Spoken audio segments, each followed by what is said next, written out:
Avtomobilni nastoyashi bodybuilder muskulistini именно shu avtomobil desa bo'ladi.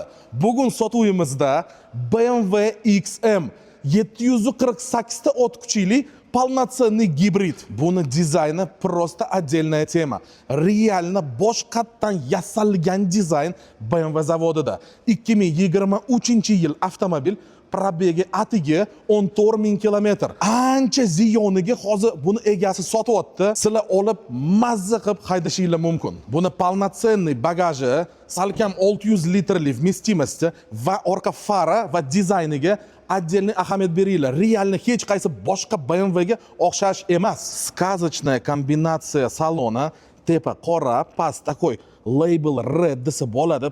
Alyuminiyeviy vstavki, bu yerda esa отдельный monitor установка uchun joyi bor.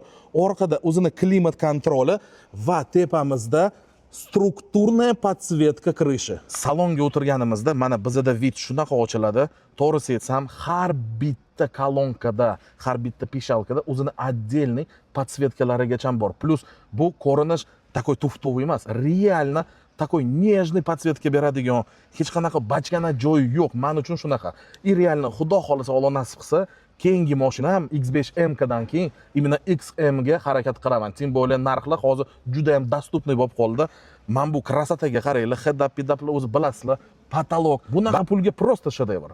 Пока pulni taxmin qilib turinglar, kommentga yozinglar. 748 ta ot kuchli katta crossover, juda ham tez yuzga chiqadigani 308 sekundda tasavvur qilyapsizlarmi? Bunaqa bahaybat avtomobil. Plus narxi yangidan ko'ra ancha arzon. Olgan bo'larmidinglar? Narxiga keladigan bo'lsa, 135 ming dollarga buni bermoqchimiz va juda ham ekonomik, gibridligini esinglardan chiqmasin.